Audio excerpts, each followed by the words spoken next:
Welcome to Pills, Potions and Points, Letterpress Art in Science. And before I begin the presentation proper, I just want to make sure you're in the right place and not expecting to see a different me. So I'll start with me. I'm Elizabeth Fraser, or Liz Fraser, as most people call me.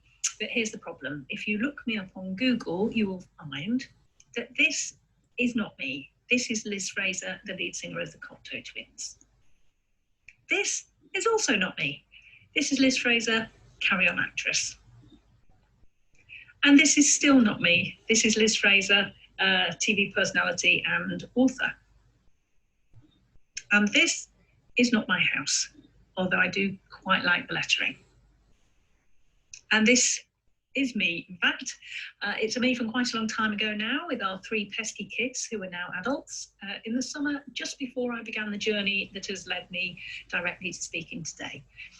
At this point, I had bad hair, which I've got bad hair again, thanks to lockdown. Thankfully, you can't see it right at this moment. A strange tan that will be explained later, and no knowledge about letterpress. So this is me in 2003, just before I went here to Anglia Ruskin University, Cambridge School of Art. I was extremely nervous, old enough to be the mother of nearly all my classmates, and I'd never heard of Adobe, InDesign, kerning, leading, Photoshop, any of those things. But as a qualified primary school teacher, I did really like Comic Sans. So I was off to a cracking start. The learning curve was very steep. I remember sobbing over my work quite a lot, but thrilling, and I learned loads, including a little bit about the Bauhaus, which to my surprise was not just an early 80s punk band. And after 3 years of undergrad graphic design and another couple doing the MA in printmaking, I popped out the other end with my newfound knowledge, requiring some kind of creative identity, at which point I discovered the problematic name issue. And Frauhaus appeared. Cheesy, yes. Little tongue-in-cheek, yes. Could I think of anything better at the time? Nope. Can I think of anything better now? No, not really. Do I quite like it? Yeah, I think I do. So hi, I'm Frauhaus. Hi, it's me, Liz Fraser. And I'm delighted to be here today. I was really excited to be asked to speak at St. Bride's about my work, or more specifically about the work that I do, bringing together my interest in science and my interest in letterpress. And I was starting to put together a presentation and choose which pieces of work that I was going to share with you all, when poof, here we are in my studio instead of down at St. Bride's. But do you know what, to be honest, that's okay, because I was really nervous about doing a presentation live in front of people. This way, I'm just pretend I'm talking to myself in my studio. So it's going to be fine. The first time I ever went to St. Bride's, I was very nervous then as well, actually, because I had learned about letterpress as a mature student on my undergraduate studies, and I hadn't actually printed anything, I don't think. I certainly didn't have a press, I certainly didn't have any type, I didn't have any of this stuff surrounding me here. And I came down to listen to some talks in, it was 2010, and it was when the Reverting to Type exhibition was on at the Standpoint Gallery. And I was absolutely blown away by the stories that I heard, and person after person was talking about how, you know, they had nothing, and then they got a little bit of type and a little Adana press, and 10 years later, there they were with fully fledged little businesses and printing just amazing things. And I can remember sitting there and being absolutely blown away, too shy to ask anybody any questions. I think I bought a tiny little bit of type that I didn't know what I was going to do with. And here I am, 10 years later. I've got my own little studio in my garden, and I'm printing stuff that I love printing. So that's what I'm going to talk about. I've called the presentation Pills, Potions and Points, because it does bring together my interest in science and my interest in letterpress. The science is all sort of human biological science. It's to do with diseases, really. So some of it can be touching on quite hard to think about topics. But let's see how we go. See you soon. See you soon.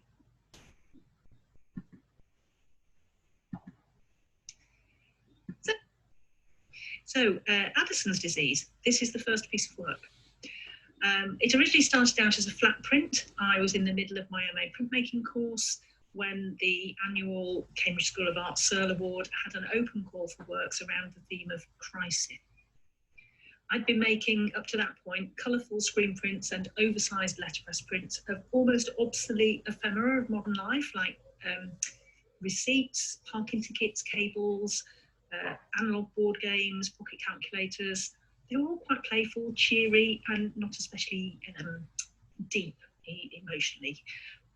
So there we go, quite sort of nostalgic, really.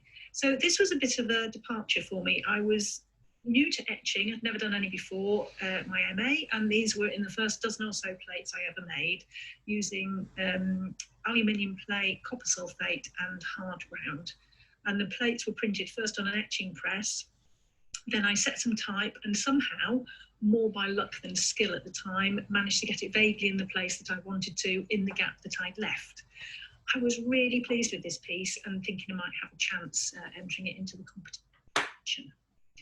The theme of crisis, this is the whole print there that you can see now. And that paper, it says, is 56 by 76, so it's quite big. The theme for the award really struck a chord, and it was the first time I'd made a piece of work that was actually personal. So thinking back to that picture of me in 2003 with the bad hair and the mad kids and the weird deep tan, I actually had no idea at the time because I was actually really quite ill. And during my first year as the student, juggling the kids and study, I got sicker and eventually became seriously ill and was diagnosed with this thing called Addison's disease. I'd never heard of it, but it's a rare, weird endocrine disorder, meaning the sort of autoimmune thing, meaning the adrenal glands pack up and stop working properly, which gives you a bizarrely really weird tanned look. You lose weight, so I was extremely skinny, and unless treated, it's fatal. However, luckily, it can be controlled by steroids. So, you know, I'm still here, and pretty soon was back to normal, unless I have what's called an Addison's crisis, which is not the most helpful of phrases, but it's actually pretty scary. It's a sudden, severe hypervolemic shock and collapse. So you can see why the theme resonated with me. And as an aside, President Kennedy had this. So, you know, maybe I've got a political career ahead of me if I avoid open-top cars and grassy knolls. Anyway, I didn't get shortlisted for the award. When I showed it to my MA tutor, he didn't give the most promising feedback. And I think the theme surprised him compared to my other work, and he picked a lot of holes in my etching technique. So I put all the prints in a drawer and forgot about it, carried on making more cheerful work that made people smile. 5 years later, I, long left the course, and I read about an upcoming interdisciplinary symposium at the University of Kent around artists' books and the medical humanities. And they had an open call for an exhibition that was going to be called Prescriptions at the Beanie House of Art and Knowledge, which I think is in Canterbury. And a little bell rang at the back of my brain. Could that long forgotten print be revived? So I dug it out, thinking I might be able to chop it up into pages and do something. But I soon realised that the arrangement of the images on the flat print would actually allow it to be folded to make a zigzag book. And I was off. So I needed to add in some more pages to add a bit more depth and explore the Addison's journey a bit. And so I started playing. I really like playing, the kind of serious, intense, fully engrossing playing that children do and that as adults is so hard to achieve. I know it's when you just switch your brain off and I don't know, just get into the zone. So I played with symptom lists and old packets of pills. They made a fantastic noise when they went through the press, and the result was far better than I thought it might be. So I think, yes, that's one of the new prints for the page. I played with stabbing things with my emergency needles, which was quite cathartic, but ultimately didn't really go anywhere. design-wise. And in the middle there, you can see a quote, crisis, the definition really of crisis, which is the turning point of a disease when an important change takes place, indicating either recovery or death. So it's all a bit dramatic really, which is not really a very dramatic person, but also I started doing some lino cutting. And I like playing with lino cutting because you just get into the zone with it. It's just really cool. And I had a bit more success in expressing what I wanted with that. This was my first time cutting molecules, and it's ironic really that I can print as much aldosterone and cortisone as I want, but I can't actually make any with my body.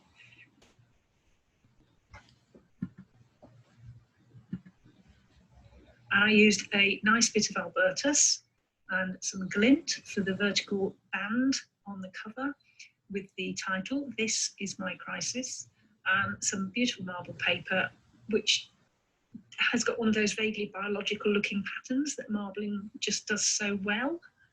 And I don't know if you can see that little stain at the top isn't a blob on the film, it's actually tea, where I was showing this book to my friend and spilled some tea on it. I really like the fact that zigzags can be freestanding because they allow more than one person to access a book at a time. I think that's one difficulty with a book, it's difficult to share with more than one person. So I think this gives it a bit more of a presence, and it also means that all of the pages can be viewed as a whole as well as individually. So as well as a book, it's not really an installation, but it's a thing, it's an object. And the short fold, which is because of the way I'd arranged the plates originally, is the thing that actually I think makes the whole thing pop. And it was, you know, a happy accident of that original flat print. And it just makes it a little bit quirky and a bit more interesting, I think, to me. So I made two. One of them is now on loan to the Special Collections Archive at the University of Kent, and I've got the other one, the one with the tea stain on it. I think I have got more of the original prints, so, you know, it may be cool to make some more one day, or maybe have some little display showing some of the prints flat and the book, which would be quite cool. So the crisis, the flat print, evolved into This Is My Crisis, the book. I knew immediately that it was way more powerful than the other work, which is on the, you know, front end of the scale. And it was also my first attempt at an artist's book. Again, that's something that has slowly become part of my practice.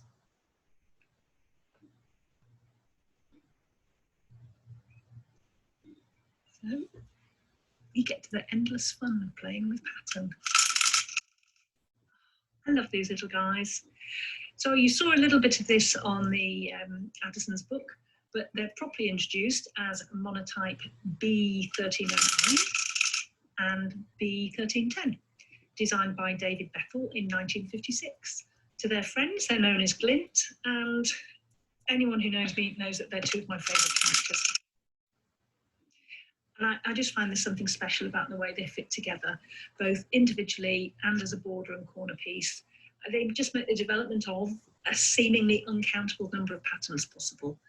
I originally wanted to just try and make all the patterns that I could, and then realised that if you start putting spaces in as well, it's probably an infinite. So I've explored with them and played with them and loved their potential for pattern creation and harnessing this as a way to encourage creative thinking, basically by restricting the elements at play. And I started using a little stamp pad to do quick experiments. And that actually evolved into a revival of Beatrice Ward's Glint game for the age of social media and sharing, easy sharing. And I just love the fact that using two ornaments and simple 90-degree turns of one repeated element, you can get so many different results. Whole sets of patterns reveal themselves. It's just so satisfying. Anyway, some of these little friends proved really useful in my next sci-art project. Now, I don't know if you've heard of A Pint of Science. very cool logo of a brain shoved in a pint glass. It's a non-profit organisation started in Cambridge in 2013 as a way of helping researchers come out of their labs and do some outreach with non-specialist audiences. So it happens in the pub. The scientists present their work in short 10-minute presentations, basically as long as it takes to drink a pint. And Creative Reactions, which is the collaboration between artists and Pint of Science scientists, followed in 2015. And we work together and present at the same time. So it started, I think, in Cambridge and a couple of other places. And last year, it covered 387 cities in 24 countries. So it's a really cool thing to get in. So in 2018, which was my first year of doing it, I was paired up with my first scientist, who was Dr. Roger Barker, the Professor of Clinical Neuroscience and Honorary Consultant in Neurology at Cambridge University, which is quite a daunting title if you're an artist, and you've got to try and understand what that means. Anyway, he researches degenerative brain diseases, and the focus for the Pint of Science Creative Reactions this year was his stem cell-based research on Parkinson's disease, which is, really quite common. So I was really excited at the prospect of meeting a scientist and imagining a lab with all sorts of potions bubbling away. In fact, Roger showed me a lot of stuff like this. That's Roger there on the photo. He showed me loads of slides and graphs and diagrams and chatted to me in a very boring looking just conference room. And then I went away and attempted to have a creative reaction to what I'd learned, and I had immediate brain freeze. So I needed to do more research and learn some basic stuff. And I found that one of the things with Parkinson's is that it actually starts and affects a very small part of the brain, that pink bit in the middle there, called the substantia nigra. And this has a lot of a certain type of cell that during the course of the disease start to go a bit wrong. They misfire, they stop working, they eventually die off, and that results in all of the unpredictable symptoms for the patient. So this is where I started. Now I felt I had something to So I had no idea really what I was going to do. So I just got my Glint out. I went to my safe place and I started playing around. I played with the idea of having a pattern that slowly degraded, because I guess a lot of illnesses, they have a pattern to them. And a simple 90-degree twist showed up really well to represent the kind of naughty, misfiring cell. They're called dopaminergic cells. They're the ones that make dopamine, which is implicated in movement. And as you know, with Parkinson's, people, they get sort of shaky or freeze. So I set a big rectangle and printed a few to see if it was manageable in practice. I faffed about a bit in Illustrator, again, just to see what was possible. And I experimented next with removing a few altogether, and the blank spaces I thought could stand in for those cells that had stopped working.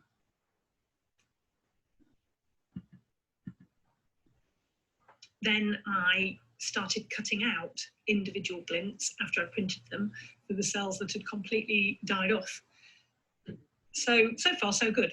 I had no idea what I was doing and where I was going with it, but I was certainly enjoying the experimentation. And I needed to speak to Roger again to confirm some numbers, and discovered that each hemisphere, so each half of this substantia nigra in the brain, has about 200,000 dopaminergic neurons. And I realised that I could make a stylised diagram of these with the Glint. So I set 2 rectangles, each with 200 ornaments, which meant that each Glint represented 1,000 neurons. Yes, that's right. So my pattern now had a proper meaning. My play had sort of become something, and it made sense from both the artistic and the scientific perspective. So a small idea was forming, and I started printing pages of this pattern, with each successive page having 10% more of the normal pattern disrupt. I still had no idea what form the final piece would take, so I printed 3 pages of each combination. I don't know why, 3 pages. I think I was looking at the paper I had. I didn't have enough to do all the same paper for all of them, so one set was on a darker, slightly browner paper stock. And I figured out how many bits I needed to cut out of each page so that there was clear progression doing this 10% thing.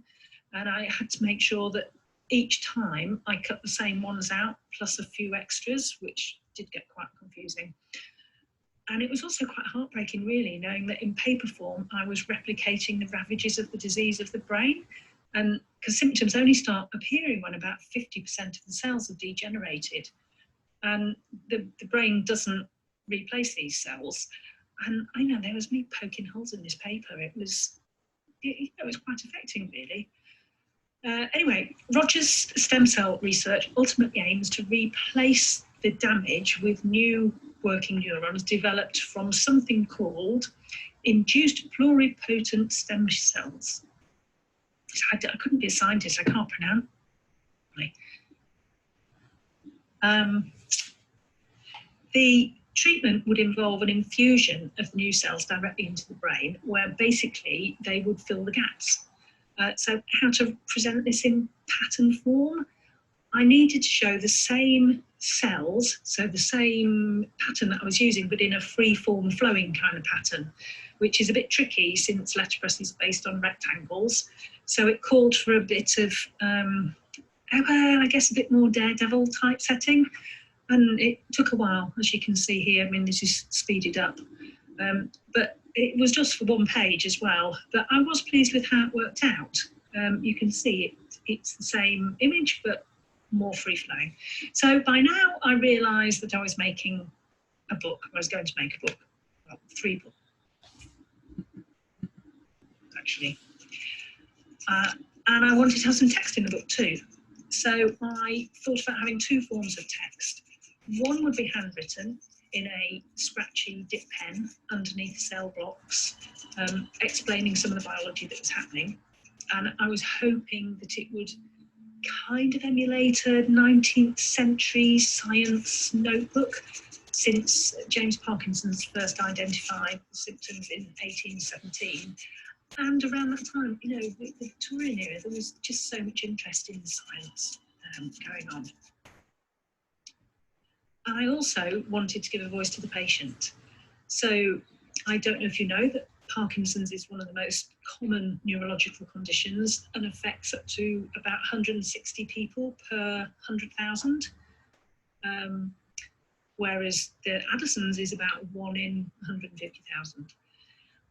And this, of course, means there have been some famous sufferers, which you'll have heard of: Michael J. Fox, Muhammad Ali, Billy Connolly, you know, lots of them. One of the symptoms is that as the person writes, their handwriting becomes smaller as the disease progresses, which makes sense if it affects your movement. So I look for quotes about Parkinson's by famous people, famous sufferers. Then I set them in decreasing sizes. By the time I got to Michael J. Fox, I had the 6-point and pair of tweezers out. And I printed the quote next to the blocks of brain pattern on the pages. So I now had 3 piles of pages, each with degenerating patterns and some quotes and some text, and had to somehow bind them so the full impact of the missing pieces becomes apparent. And I think the drawback of a book, like I said earlier, is that only one person at a time can really access it, and I did want more than that. So I was fine with maybe spiral binding one of the sets of prints, and actually when the pages were piled up, you can see on that bigger image that the holes are lining. It's quite effective. You know, you can see the depth of the damage. So I started to think about how I might be able to attach one set to a wall, seen all in one go. And I started folding and sticking and bending bits of paper and post-it notes. And I went back to zigzag thinking, thinking that if it was on the wall, the pages could stick out. And then I thought about a zigzag, a flat page. A zigzag, a flat page might work with the quotes flat on the wall and the brain pattern poking out. And then finally, I just stood one up, which is the little bit in the foreground there. And a little tiny light bulb went on because that to me looked a little bit like a brain. Don't know if you can see it. But I had 3 sets of pages. One was definitely going to be viral bound. So I had 2 more, so I could explore this zigzag flat idea. So I took one set, had no clue how long the final thing would be, didn't really stop to work it out, just got out the glue and the bone folder and started folding and sticking together. And it was massive. It was so long and unwieldy, but when I stood it on the table, it looked so brain-like from above. And everything just suddenly came together. I realised I'd not thrown away all the tiny little pieces of pattern that I'd cut out. So I could put them in the middle of the shape of the substantia nigra, so, you know, in the shape of the thing in the brain where everything happens.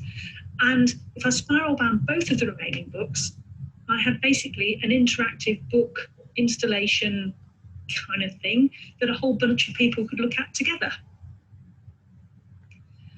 So this is the part where I was going to open an A4 storage box and get it out and flap it around and set it up and show you. But instead I've got a really shaky video, which I hope doesn't make you feel too sick, going all the way around. And you can see, you know, you can see through the holes, and you can see the text getting smaller, and you can see that there's books there, and it kind of makes you want to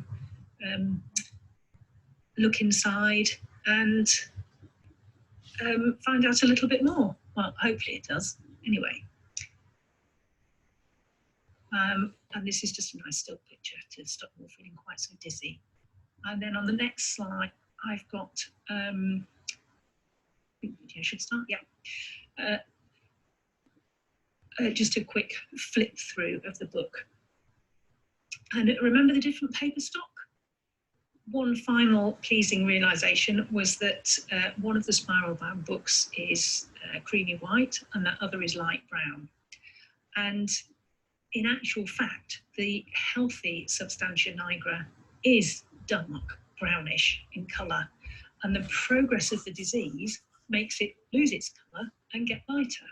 So I'd inadvertently kind of made a healthy book and a poorly book as well. So at all sorts of levels, things sort of clicked together, which was, you don't need to understand it, but it was quite pleasing. And it went down really well in the talks at the pub, and it was a big hit at the exhibition. The scientists loved the fact that numbers and colours worked. And I also had really touching conversations with people who had relatives with Parkinson's. And I just got such a lot out of doing this project. And in combination with the Addison's book and this, I just knew that I found my focus as an artist printmaker. It was almost an epiphany, really. It's quite silly. But I don't know, you know, way back when I took those science A-levels, I'd actually got started on a biology degree before heading into primary school teaching, and it took me until I was nearly 40 to go to art college. And now all those threads seem to be coming back together. And I was looking forward to doing some more science-inspired work. I mean, I still do the colourful, not such deep stuff, but this I find intellectually really interesting. Anyway, that's the first 2 works that I'm going to show. So I think this is a good time to have a brief break to refresh your glasses and maybe take a few questions. So I'll hand over to Becky and we'll pause and see how far we can go with that. So here we are again, second half, and we have a new disease for you. I didn't have to wait long before I got the chance to do some more science and art together. in 2019, which seems so long ago, but it was only last year, I was invited to be part of the Cambridge University Science Festival, an event called What a Nerve, which was going to be a day-long symposium of talks by world-leading multiple sclerosis researcher, Professor Robin Franklin, and the Multiple Sclerosis Society, and an exhibition of artworks inspired by them and by the disease. So I got to visit another lab, which was super cool. And this time it did look more laboratory-like. I even got to look down at a microscope at some nerve cells, which is that circle there. I learned about myelin sheaths and their progressive loss in multiple sclerosis, and Robin's research, which looks at how precursor or stem cells can be made to grow into another long sciencey word, oligodendrocytes and glial cells, which can then restore the damage done by illness. So it's complicated and again involve the brain and neurons and patterns of disease. And it's just really cool, interesting. So I started thinking about the shape of the nerve cells and their long, thin axons carrying electrical impulses of messages from our brains to the rest of our body. And sitting in my studio, pondering, I saw my mother's old typewriter and thought, yeah, that's a message sending machine. And then these two thoughts came together with the word metaphor. So unlike the Parkinson's, where I literally started out playing because I didn't know what to do, for this I had quite a clear idea of what I wanted the final piece to look like. I wanted the typewriter as the brain, with piles of long threads of paper spooling out the back with various messages on them. Kind of a bit like an exploded messaging service gone wrong, which is kind of a bit like multiple sclerosis. So I had to test some things out. So I found some till rolls, perfect. I found I could fit 6 of them along the top of the typewriter, so I had room for 6 strands of message. I decided that 3 would be for science, 1 would represent the neuron itself, and 2 more would be for a more personal voice. So I interviewed a friend who has MS, because again, it's sadly a relatively common illness, and she kindly shared some extracts from her MS symptom diary that she keeps. So these form the first roll, typewritten.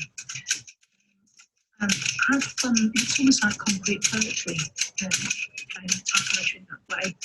So when typewriter's old, needs a bit of a service, it was a bit uncooperative, and the typing the message was a bit intermittent, like the symptoms. For the second role, I transcribed part of the interview and hand wrote bits of it onto the till roll.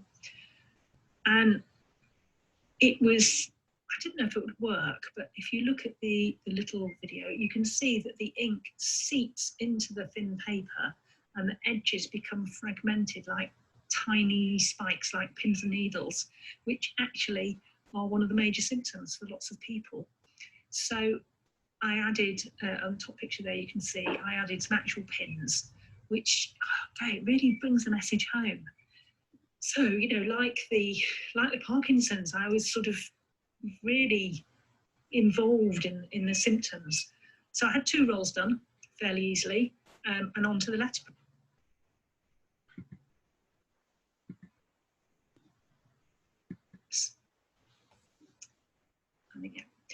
And it turns out that printing onto long rolls of paper is tricky madness. Obviously, I just didn't think it through really. Obviously, you unroll it as you print, and then it's all a bit damp and sticky, and it's everywhere. So I managed to fix the scroll on one end there on my Adana, and you can see I'm sort of, oh, it got much worse than that because I printed nearly the whole roll. Anyway, for the pattern, I abandoned my beloved Glint because I just wasn't getting the pattern that I wanted, and started using some lovely flight ornaments, which were cast by Andy Taylor. And they were better at making a pattern that looked prickly, like pins and needles, and I could gradually spread them out and disperse them along the length of the paper neuron. I made the myelin sheath walls in yellow is a piece of lino, which you can see in your printing there.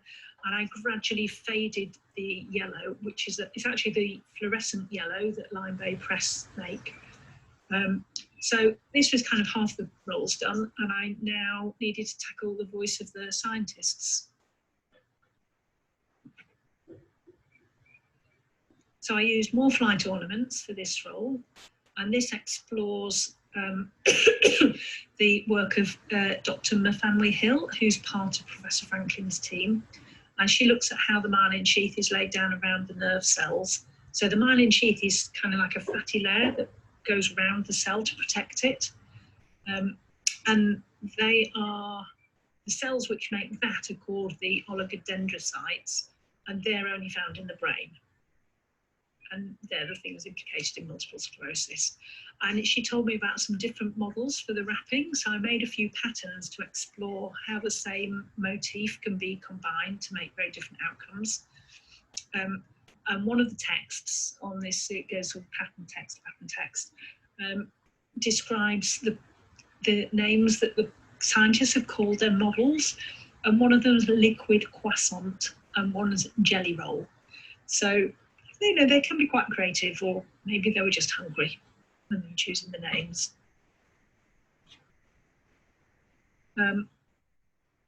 So yes, here we are again with me and rolls of paper. So the other text on this roll expresses how I feel about creative and scientific inquiry and their relationship to pattern and play in my work, and I've just put that at the top there. You know, it just seemed an appropriate place to drop a bit of myself in. So earlier, the previous slide was me printing a paper roll on my Adana, and here I am using my little flatbed proofing press. And the problem I had with this was that my form was a bit too long to be able to ink it and print it in one go. So you can see from the video that I had to do quite a lot of jiggling about. And that, and combined with the roll spooling all over the place, made things quite interesting. But I do think this one is one of my favourites because it looks really crisp and clean, and it makes me think of the scientists in their white coats and their clean laboratories, rather than my scruffy old studio. So, looking at the science roles, I started looking at the chemistry of the molecules that the scientists are exploring that can enhance or restrict some of the biological processes of these specialised cells in ways that might help to mitigate or even cancel out some of the problems of MS. And I can't begin to understand it all properly, but I learned enough to grasp the importance of two molecules that work on a particular amino acid that codes for a particular protein.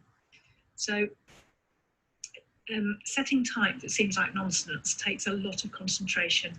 And in this sort of yellow text that's set here, there's no words, it's just strings of coded instructions.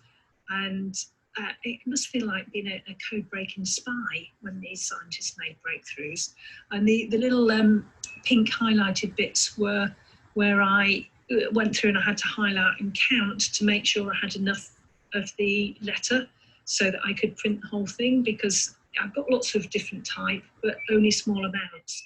And I quite often find myself in the situation where I'm having to count if I've got enough of a particular sort to be able to do something, which is why so much of my stuff ends up as 6 point.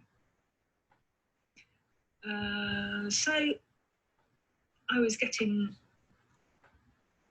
busy and progressing with my endless rolls of paper. I cut the important molecules out of lino and then overprinted them on the yellow. And I really like this roll because it's colourful and it's rich and it's got layers of meaning, some of which were not apparent to me to start with. And it was one of those sort of happy accidents that during my research, I came across something called Richardson Diagrams, which is on the bottom left of the screen. Originally conceived by a lady called Jane Richardson in 1980, they're 3D schematic representations of protein structures, and today are one of the most common methods of protein depiction in science research. I mean, like, once you find them, there's loads. But they look so much like the unfurled rolls of paper that I've been battling with, and I loved it. It was just an unexpected extra level of interpretation that would actually really only be recognised immediately by a particular part of any given audience, which would be the scientists. So it's like a little secret science. And I really enjoy it when I can make work that's accessible on lots of different levels. So I don't know whether it's being the primary school teacher training coming back out, and when I had to prepare work on multiple different ability levels on the same theme, or I don't know, I just like that children, adults, scientists, artists, lots of different groups can all look and leave with their own individual interpretation and understanding because of their own individual interaction based on their own experiences. This was the final roll. Oh my goodness, this was so easy. It's a scientific paper, published scientific paper by Professor Franklin, and I just digitally realigned it into a thin column, printed it out, and set to work with highlighter. It was so easy. So the blue bits all mention the myelin sheath and the RXR agonists, which were the things that were printed on the previous print, and the oligodendrocytes and things that I'd heard of, I highlighted in blue.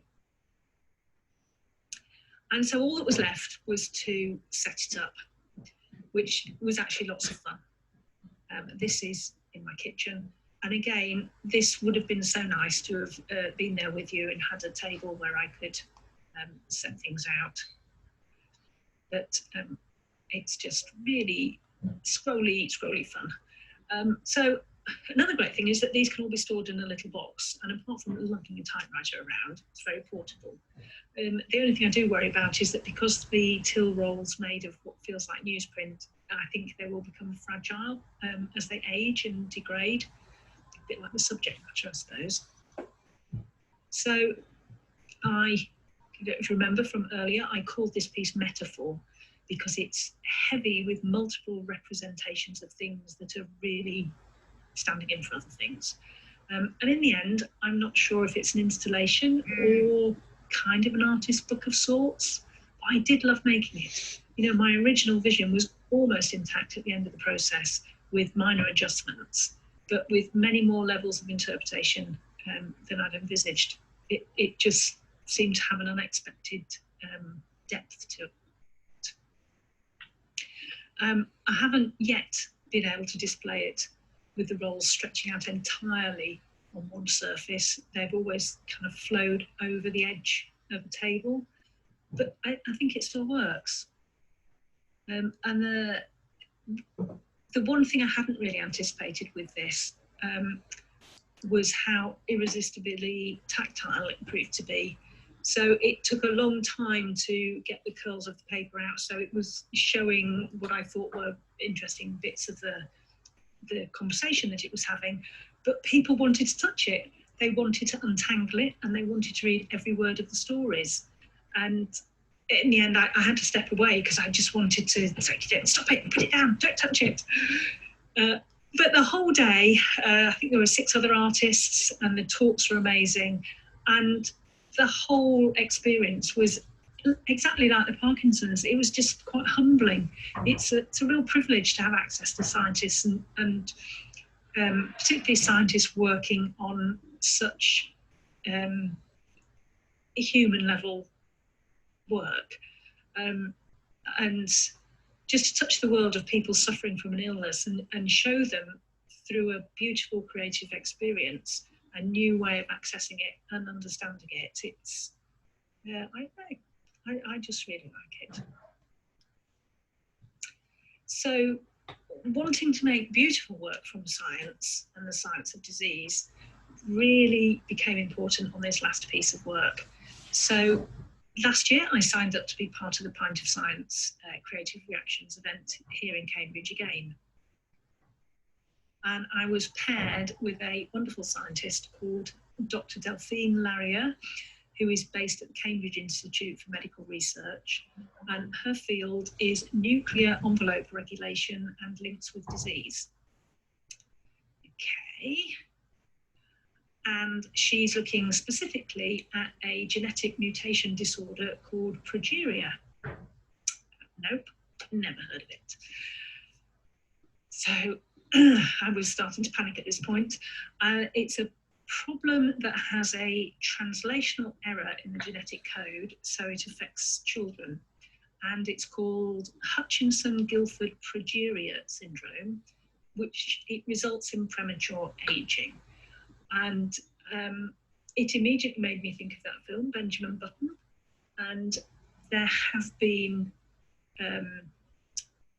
some children that have suffered with this have been on TV and had programs made about them. So you might recognise it, you might not. But it sadly means that the children age about 10 times more quickly than normal, and they die when they're in their teens. So it's heartbreaking. But again, I got to visit a lab and see presentations and meet other staff and then go away and do more research. And you can see, look, a lab that looks like a lab with stuff going on, which is very exciting. But this was going to be so hard. I mean, how do you make something that explores the science but isn't really depressing and sad? So my challenge was to produce my own creative interpretation and reaction, not an illustration of it, that's not the point of creative reactions, but a response to it. So my immediate thoughts revolved around the skin and how we age and how, you know, when we get old, we get wrinkly. And of course, we can do this with paper too. We can fold it and scrunch it and age it quite easily. And by printing on it, I could show the mistranslation of the C and the T on the DNA that causes that breakdown. So I did some experiments like this, and I put one of these little videos on Instagram, and it got so many likes and responses. It was a real surprise. But it's fun, you know, use some thin paper and you can print text and then break the text. But I didn't just want something that was wrinkled and old. So I did more research and started to understand the role of this wall of the cell nucleus and the premature wrinkling in the process. And I started to think again about artist books. And I definitely wanted to make something that was joyful and interactive and fun and beautiful and elicited a sense of wonder, because that's what children are. And how they look at the world and how they make us feel. So I found I'd set myself some criteria. So 1, something beautiful, the opposite of ravages of progeria. 2, something smallish in scale, like the children. 3, something fun, because who doesn't like fun? 4, something to be some kind of small tribute to the children affected. And 5, I wanted it to be structurally interesting and engaging, so not just a book. So that's kind of what I did. So the structurally interesting and unusual, encompassing biology and science took me back to looking at folding and flaps and transparency. And then I remember the zigzag forms from the Parkinson's, and I went back again to look at those images. And around the time, I got this book, which has got some amazing folded book forms in it, including one which I'd half discovered for myself, which is the one on the left there, which is kind of a zigzag, if you imagine that as a book, and the orange bits as the page. So it was a more elaborate version, obviously, it just had more layers. So I found the form I wanted to use, and you can see the little video there is showing you can just do a lot of fun things with it. So I found the form. Each spread would be made up of 3 separate pages. I worked out how many pages I wanted, what the optimum paper size would be, and therefore the book size. And while cutting all the paper, I was thinking about the content for the 3 layers of 30 pages, and when I was going to have my next cup of tea. Then I should have paid more attention, because I got that classic craft injury and chopped a bit of my finger clean off. So linking back to the Addison's crisis, I just managed to avoid one of those, but I did need a bit of A&E attention. So from then on, all of my Instagram postings for this project and the rest of these slides have a varying degrees of bandaging on them. But, you know, lesson learned, we've all done it. You know, stupid errors when you're not concentrating properly. Anyway, I decided to make 4 copies of the book so that when I was displaying them, I could show the various ways of opening the construction all at the same time. And once my brain had stopped screaming, I could focus on the content. I decided the 3 sections of pages would have 3 stories. The upper level, which this image shows some of the pages, would explain the science, explain the disease, and reference the wonderful work of Delphine and her team. So some pages have just simple text, some have image and text, some have just an image. It covers the biology, the DNA, the nuclear envelope, lamin A, progeron, and the synthetic rescue using remodeling, which are all the parts of the science research. So this level was all letterpress, text and image, apart from that one little Lino Cutting. The middle layer was the children. So this was all handwritten, and as I wrote them, it was a bit like sticking the pins in the multiple sclerosis thing and the cutting the holes out of the Parkinson's thing. I just felt a real connection. It felt like just a quiet tribute to all the children and their families. And because this disease is so rare, it's like at any one time there are only about 17 or 20 children in the world that have got this. So I can actually list by name all the children who had died or just known to have died from it since 2011. And I wanted to do this and reference the aging skin, but I needed to be able to write on the paper, so it couldn't be textured. I couldn't wrinkle it up like the previous thing. No, so I think I need to go back. Can I go back? No, I can't go back. Oh, I'll talk about that a little bit later. The lower layer would show the symptoms with a little piece of my progeron pattern, which is the construction that causes the problem, with every 4th page highlighting things not affected by the disorder. And again, that would be letterpress. So I stuck with 3 colours, cream and off-white and dark blue, bronze dark blue ink and orange writing ink.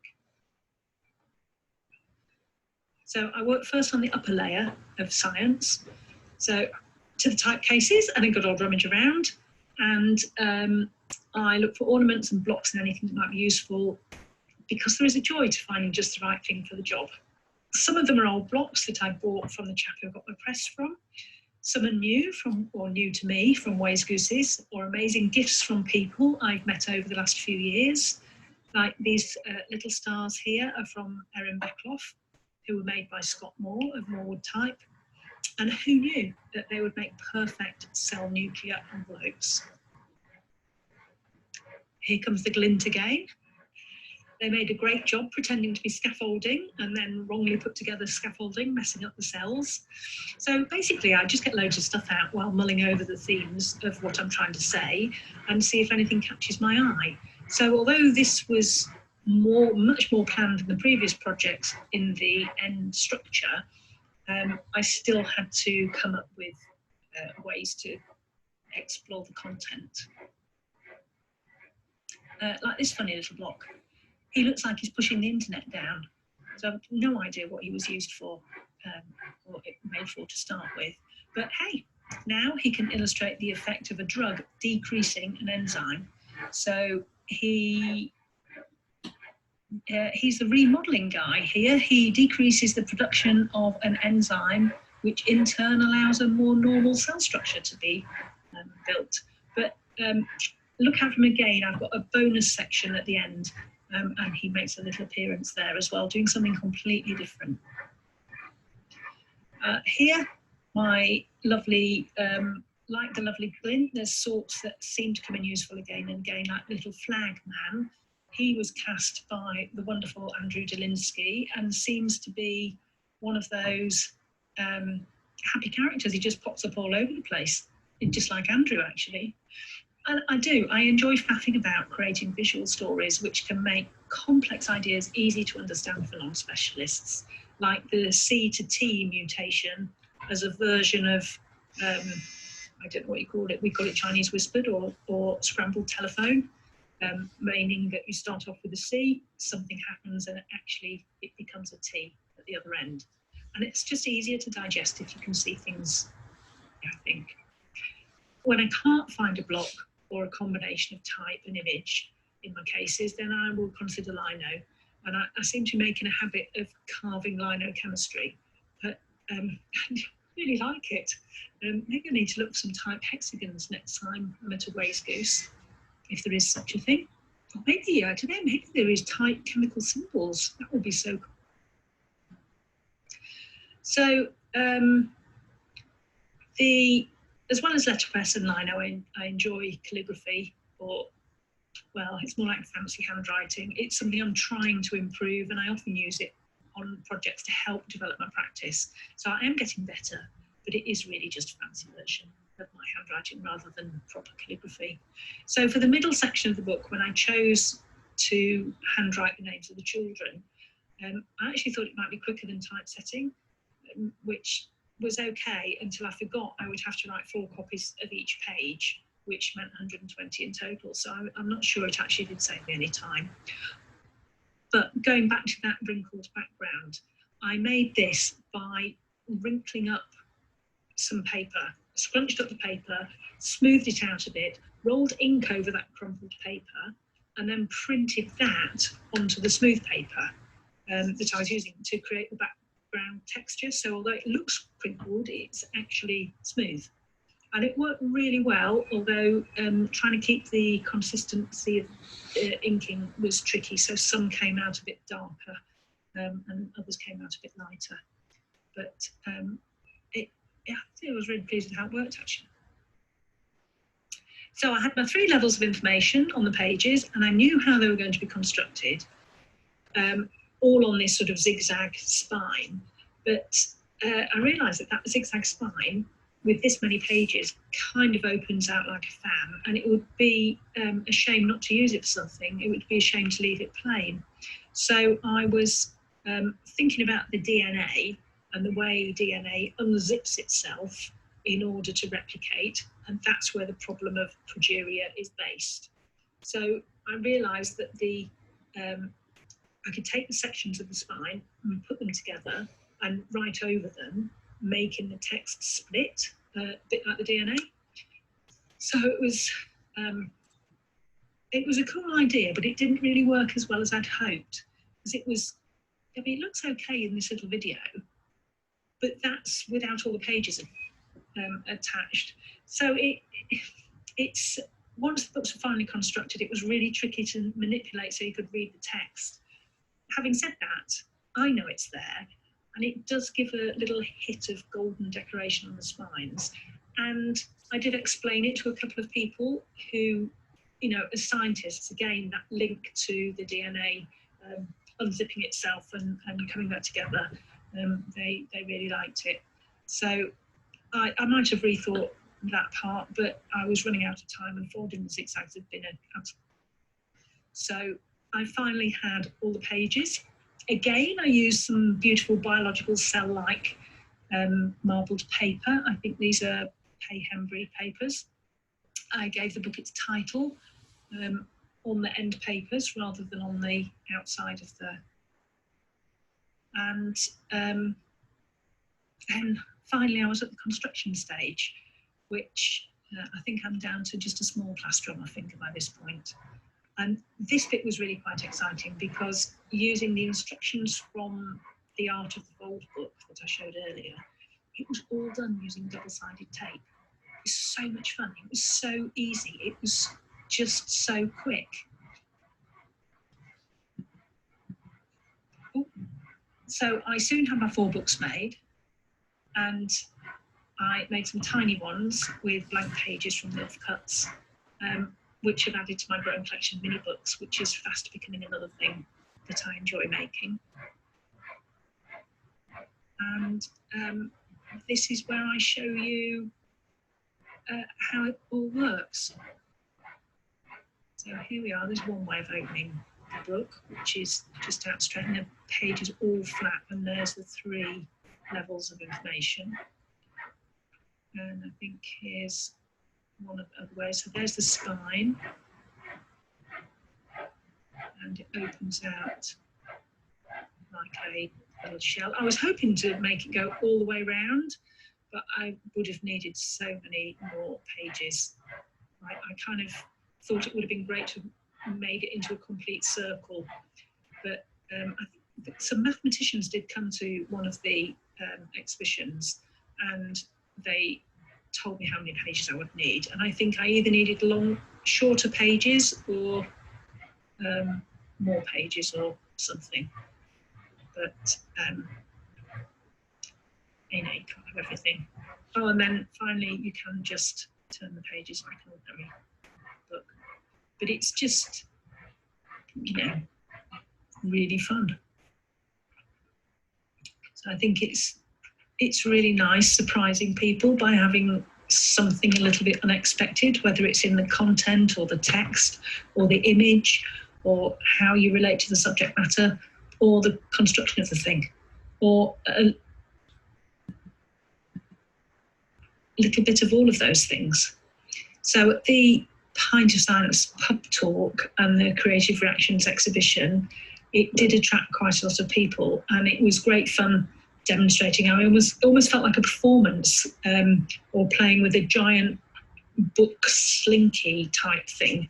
It was wonderful fun seeing people's reactions.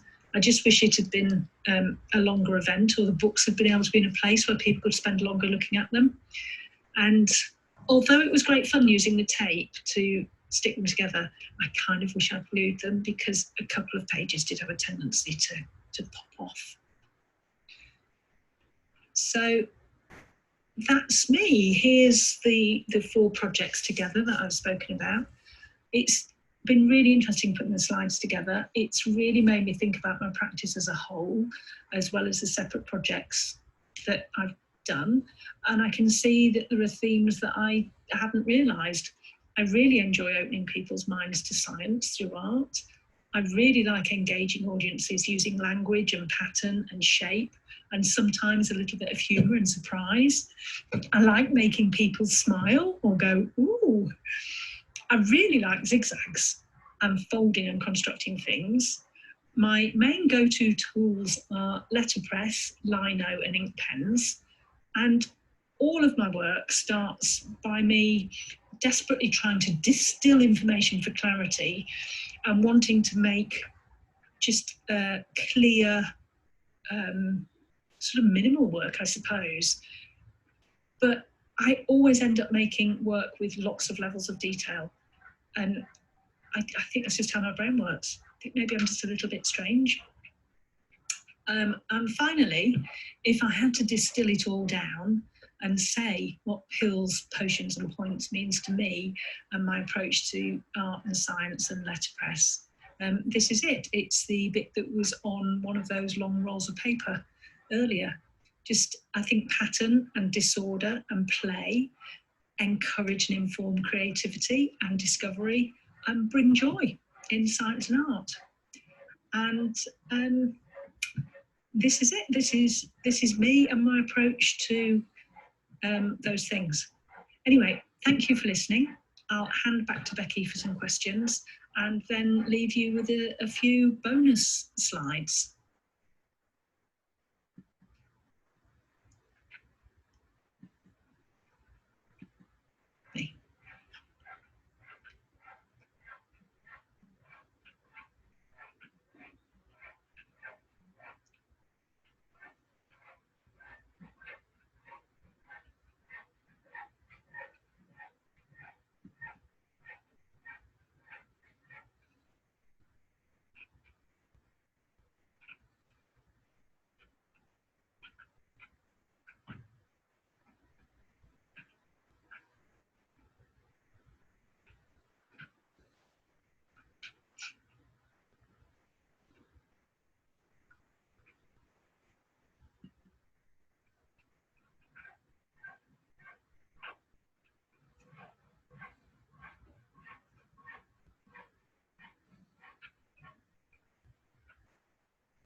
As well as being excited.